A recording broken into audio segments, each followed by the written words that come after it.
talking about markets in the current scenario after Mr. Trump had increased his tariffs from 25% to 50%.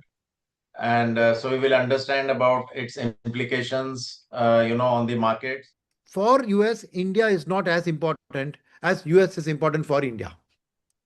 Because in the size of their total imports of $3 trillion, India exports to them only 87 trillion. So as you can see, it's a very small percentage in single digit. In fact, even the net surplus, if you see, US has a 1.2 trillion net surplus, of which China is almost 400 billion. India is hardly 50 billion.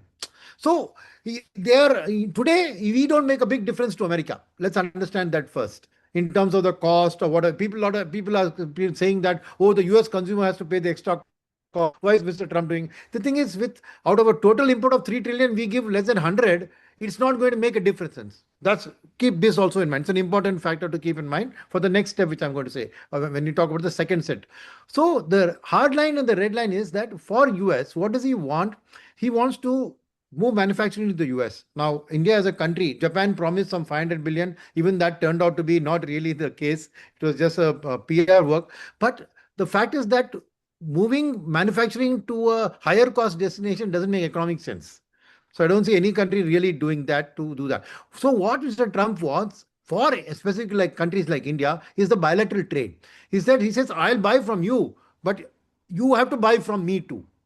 And there, India has always been willing to buy, the Harley Davidsons or the whiskey and the liquor. We are already extended that we will export. But Trump as America as a country, knows that in India, the income is very polarized. Hardly 10% of the people control 60% of the nation's income.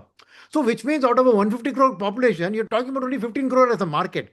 They want our 150 crore as a market, right?